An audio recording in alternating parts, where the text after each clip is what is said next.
थैमान घातलं होतं। आज सुद्धा शिरपल्ली डोलारी गावाला जाता येत नाही अशी परिस्थिती निर्माण झालेली आहे। आणि अशा परिस्थितीमुळं कालच महाराष्ट्र राज्याचे कृषी मंत्री दत्तात्रय भरणे साहेबांची सुद्धा आपण विनंती केली आणि त्यांनी सुद्धा आपल्या करमोडी येथील करमोडी उंचाड शेताची पाहणी केली आणि सगळ्यांचे संसार उघड्यावर आले। होतं नव्हतं ते घरातलं दागिने, घरातलं गहू किंवा ज्वारी जे काही माल असन विकून आपण खत बियाणे औषध किंवा इतर निंदन खुरपण जे काही शेतीला उपयोगी करण्यासारख्या गोष्टी असतात त्या करण्यासाठी आपण कर्ज काढून सुद्धा आपण पुढच्या लेकरासारखी शेतकरी व्यवस्था करत असतो। आणि एका रात्रीतून होत्याचं नव्हतं होते आपण सगळ्यांनी डोळ्यांनी बघत आहात। परंतु हे सण त्योहार मग उद्या आज ते खांदेमळण असते बैलाची साहेब आमच्याकडे प्रथा आहे। उद्या बैलपोळा, तिथून 4 दिवसाला महालक्ष्म्या, तिथून गणपती, दुर्गादेवी। आता मला साठे जयंतीसाठी तामशाला जायचं। आपल्याकडं 1 महिना महापुरुषाची जयंती चालत असते। तर अशा पद्धतीत तसं पाहिलं तर हातगाव आणि हिमायतनगर तालुका अतिशय शांतताप्रिय आहे। मी जिल्हा परिषदला सुद्धा काम केलेलं आहे। त्याच्यामुळं 16ला 16 तालुक्याचे सरपंच, पोलीस पाटील, जिल्हा परिषद सदस्य, सभापती, पंचायत समिती सदस्य खूप मोठ्या प्रमाणात 10 वर्ष काम केल्यामुळं संपर्क आला आणि चर्चेमध्ये असं दिसून येते की खरंच या 16 तालुक्यापैकी हातगाव आणि हिमायतनगर तालुक्या एवढे शांतताप्रिय लोक सुद्धा कुठंच नाहीत। परंतु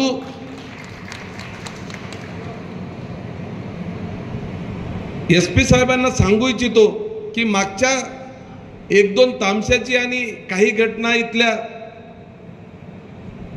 वगळता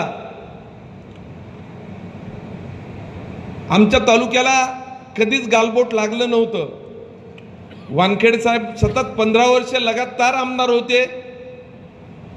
3 वर्ष तर बगर पोलीस बंदोबस्तात इथला गणपती उत्सव, इथला दुर्गा उत्सव साहेबांच्या अध्यक्षतेखाली आम्ही सर्वजण रस्त्यावर उतरून साजरा करत असतो। आता साहेबांनी सांगितलं जिथं कुठं मस्जिद आहे तिथं हिंदू समाजाचे लोक साखळी धरून राहतात आणि अशा एकोप्याच्या परंपरेमुळे शहरात कुठेही गालबोट लागलेला नाही। आणि आपण सुद्धा गावागावात येणाऱ्या काळामध्ये ग्रामपंचायतचे इलेक्शन आहेत, येणाऱ्या काळामध्ये जिल्हा परिषद, पंचायत समित्या, नगर परिषद, निश्चितच त्याचा सुद्धा परिणाम या त्योहारावर होऊ शकतो। अतिशय अविनाश कुमार साहेबांची चांगली कामगिरी आहे।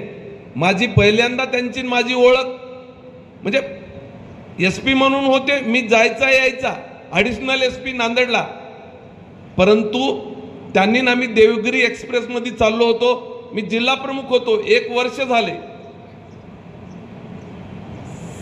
माझ्याकडे आम्ही 2 जण होतो आणि एकच रिझर्वेशन होतं। साहेबांना आम्ही एकाच डब्यामध्ये म्हणजे त्या डी कॅबिन मध्ये मिळाली आम्हाला आणि गप्पा मारत मारत आम्ही परभणीच्या पुढे गेलो। साहेबाच्या बैठकीसाठी मुंबई निघाले होते, आम्ही आमच्या कामासाठी निघालो होतो। गाडी एवढी फुल होती त्या दिवशी तिकीटच मिळत नव्हतं. पर्याय काय करायचा. आम्ही बऱ्याच जणांना विचारलं एक जागा भेटेल का, मिळेल का. टीसीला रिक्वेस्ट केली, गाडी पॅक असल्यामुळं काहीच मिळत नव्हतं. शेवटी गाडी परभणीच्या पुढे गेली. सेलू मानवत साहेब तुम्हाला आठवत असतं, साहेबाचा मोबाईल आला आणि त्या मोबाईलवर साहेबाला फोन आला, तुमची नांदेड जिल्हा अधीक्षक पोलीस अधीक्षक म्हणून निवड आणि मी पहिलं अभिनंदन करणारा मी आहे. ट्रेनमध्ये आम्ही आणि मग साहेबासाठी मी माझे मित्र आज हयात नाहीत, साहेबाला माहीत आहे, भागवतरावजी खोडके आणि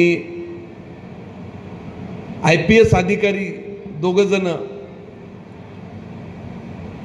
परवा मे जूनमध्ये आपल्या तेलंगणाच्या श्रीसेलमच्या घाटामध्ये ॲक्सिडेंटमध्ये दोघंही गेले. आपल्या भाऊसाहेब गोरेगावकर साहेब माजी आमदार त्यांचे जावई होते ते आणि माझा मित्र.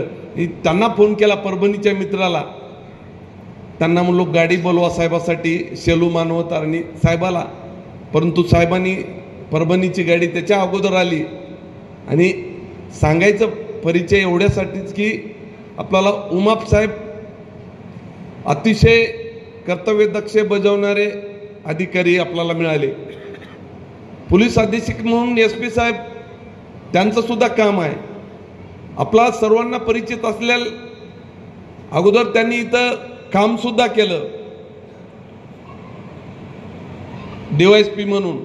आपल्याच बाजूच्याच आपल्या नांदेड जिल्ह्याच्याच भूमिपुत्र आहेत त्या अर्चनाताई. आता त्यांचं प्रमोशन झालं, ॲडिशनल SP म्हणून ते आपल्याच विभागात आहेत. अतिशय जे की चांगलं काम करणारी माणसं. परंतु पाणी कुठं मुरते वानखेडे साहेब हेच कळत नाही. ज्याचं त्यानं कर्तव्य बजावलं ना कुठेही बाधा होणार नाही. मी सुद्धा SP साहेब पूर्ण या अवैध धंद्याच्या विरोधात आहोत. वानखेडे साहेबांच्या 15 वर्षाच्या कारकिर्दीमध्ये 100% मटका बंद होता. आमचं म्हणणं मटका, गुटखा, क्लब, दारू हे 3-4च व्यवसाय प्रामुख्यानं. याच्यामुळंच घराघरात भानगडी लागतात. दारूमुळं प्रत्येक त्योहाराला, सणाला, ज्या दिवशी दिवाळी आहे त्या दिवशी दारू पाहिजेच, ज्या दिवशी पोळा आहे त्या दिवशी ग्रामीणमध्ये दारू पाहिजेच, ज्या दिवशी गणपती आहे त्या दिवशी, विसर्जनाच्या दिवशी दारू पाहिजेच. कुठल्याही विसर्जनाला, कुठल्याही सणासुदीला ते दारू. ठीक आहे, आपण दारूची दुकानं त्या दिवशी सुट्टी असते. परवा तामसाला थोडंसं वाईट वाटलं असेल, मी स्टेजवरून बोललो. काही लोकप्रतिनिधी पोलीस स्टेशनमध्ये जाऊन दारू विकू द्या म्हणून गोंधळ घालत होते. दारू विकू द्या, दारू विकू द्या म्हणून, म्हणजे लाजिरवाणी गोष्ट आहे. त्यांना लाज कशी वाटत नाही. आणि ठिया मांडून बसले हो, फोटो व्हायरल झाले, लोकप्रतिनिधी आहेत त्याच्यामध्ये. लाजा वाटल्या पाहिजे यांना. असे जर लोकप्रतिनिधी ठिया मांडून बसत असले तर आम्ही कधीच पोलीस स्टेशनची पायरी ओढत नाही. 15 वर्षे वानखेडे साहेबांच्या नेतृत्वाखाली 20 वर्षे कधी पोलीस स्टेशनमध्ये जाऊन बसत नाही. आणि जे कोणी कॅम्पसमध्ये आलं त्याला त्याच पद्धतीनं पोलिसनं सुद्धा असे लोक ठिया, हट तुम्ही जा, चर्चा करा, लोकांचे प्रश्न सोडवा. हे अन्याय झाला एखाद्यावरच ठीक आहे, परंतु पोलीस स्टेशनमध्ये जाऊन एखाद्या दारू विक्री करणाऱ्या लोकांसाठी हे लोकप्रतिनिधी जर ठिया मांडून बसत असली तर आपण लोकांनी काय घ्यायचं यांच्यापासून. तर मला विनंती आहे सर्व गणेश मंडळाच्या कार्यकर्त्याला, भानगडीत काहीही पडलं नाही. आम्ही जय जय म्हणायला होतो, परंतु नुकसान तुमचं होते. माझ्याकडे एक प्रकरण आलं होतं आत्ता एक 3-4 महिन्यापूर्वी. MPSC कोण सिलेक्शन झालं साहेब त्यांचं, मी तिथं सुद्धा सांगितलं, परंतु त्यांच्यावर गुन्हे निघाले आणि त्या गुन्ह्यामुळे त्यांना जॉईन करून घेत नव्हते. म्हणजे नोड्यूस पाहिजेत होता. जोपर्यंत आपण कोर्टातून केसचा रिझल्ट लागत नाही, नील होत नाही, तोपर्यंत नोड्यूस कोण तुम्हाला देणार आहे. अशा परिस्थितीत वेटिंगवरच्या मुलाला हे काळ वेळ कोणासाठी थांबत नसते. त्याला बाजूला केलं, वेटिंगवरच्याचा नंबर लागला, त्याच्या जागी धडधड रडत होता. म्हणून तरुण सुद्धा मुलं जे की कॉलेजला आहेत, शाळेत आहेत, ते सुद्धा लोक कुठला उत्सव आता आला की अंगात काहीतरी शिरल्यासारखं करतात. परंतु एखादा उत्सवात आनंद व्यक्त करणं वेगळं, परंतु त्याला सुद्धा मर्यादा असली पाहिजे. आपण सर्व प्रतिष्ठित आहात, सर्वांना आपल्याला म्हणूनच इथं बोललं. एक एक व्यक्ती इथले गाव सांभाळण्यासारखी आहे, एक एक व्यक्ती विभाग सांभाळण्यासारखी आहे, तालुका सांभाळण्यासारखी आहे. आपण उलट सहकार्याची भावना ठेवली पाहिजे. त्याचबरोबर लाईटच्या बाबतीत एवढ्या मोठ्या अडचणी येत असतात, परंतु मी खरंच अभिनंदन करतो की ह्याच्या अगोदर तुम्हाला खूप तकलीफ झाली असेल. मी एक लाईनमन, एक तलाठी आणि एक ग्रामपंचायतचा म्हणजे ग्रामसेवक, तिघा जणाला ह्या पूर परिस्थितीमध्ये बैठक घेऊन सांगितलं होतं की त्यांच्या मुख्यालय त्यांच्या गावात राहायचं. एरवी एखाद्या वेळेस आम्ही समजू शकतो, परंतु आम्ही ज्या ज्या गावाला गेलो त्या ठिकाणी आणखी गाव फिरायचे सुद्धा राहिले, परंतु प्रामुख्यानं पाहायला मिळालं तलाठी, ग्रामसेवक आणि लाईनमन गावात होता. आणि एवढ्या ह्याच्यामध्ये त्याचबरोबर सकाळी 5 वाजता आपल्याकडे लोड शेडिंगची पद्धत आहे, कारण ते हीटर मोठ्या प्रमाणात लावतात आणि सगळा लोड येते. परंतु ह्या काळात सुद्धा पूर आलेले काही गावात घरात पाणी शिरलं होतं आणि साप घरामध्ये आले होते आणि सकाळी जर लाईट बंद केली तर ते दिसत नव्हतं. म्हणून त्याची सुद्धा आपण खबरदारी घेतली आणि कालची पूर परिस्थिती महावितरण सुद्धा चांगल्या पद्धतीने हाताळली, एवढं मी म्हणजे अभिनंदन करून सांगतो. परंतु एरवी सुद्धा आपल्याकडे खूप मोठ्या तक्रारी आहेत. मी महाराष्ट्र राज्याच्या सार्वजनिक उपक्रम समितीमध्ये आहे. महावितरण, महापारेषण सगळ्या कंपन्या आमच्या त्या MD या महाराष्ट्र राज्याचे यांच्यासोबत माझी बैठकीत चर्चा झाली. आमच्या समितीचे राहुल कुल अध्यक्ष आहेत, त्यांनी सुद्धा हा विषय मी बोललो ते लावून धरला होता. मुंबईमध्ये 1 सेकंद सुद्धा लाईट कधी गेलेली दिसत नाही. मग आमच्या ग्रामीण भागामध्ये माणसं आहेत का जनावर आहेत, ह्या शब्दात मी तिथं बोललो होतो बैठकीमध्ये. परंतु त्यांनी मला उत्तर दिलं की मुंबईमध्ये अंडरग्राऊंड पूर्ण लाईट आहे, कुठेही तुम्हाला असा पोल दिसणार नाही आणि त्याच्यामुळं प्रॉब्लेम येत नाहीत किंवा हवेनं किंवा इतर काही जे अडचणी आहेत. मी म्हटलं मग तुम्ही आमच्या ग्रामीण भागात हे करायला पाहिजे.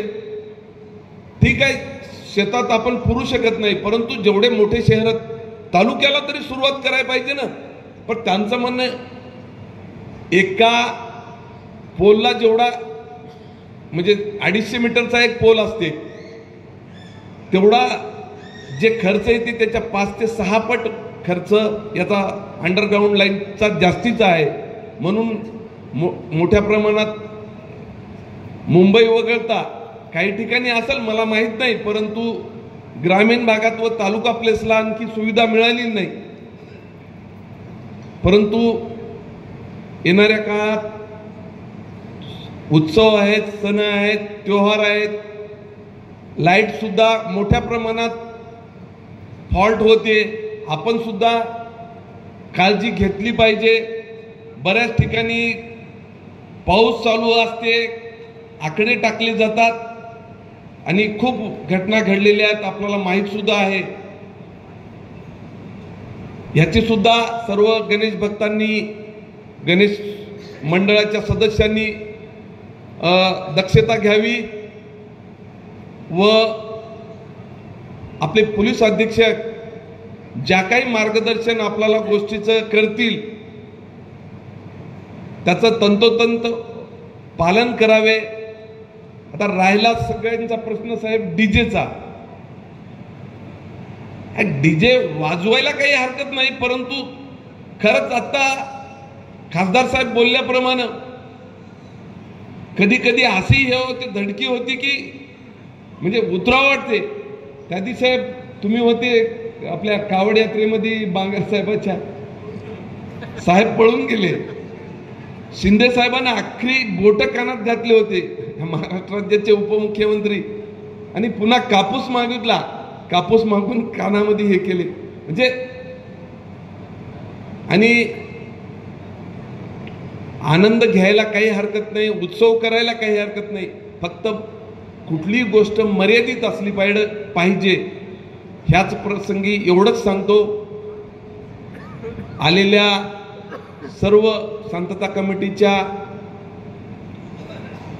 सदस्यांना, गावातील पोलीस पाटील, सरपंच, सर्वांनाच, पत्रकार मंडळी, उद्याच्या येणाऱ्या उत्सवानिमित्त मनापासून शुभेच्छा देतो.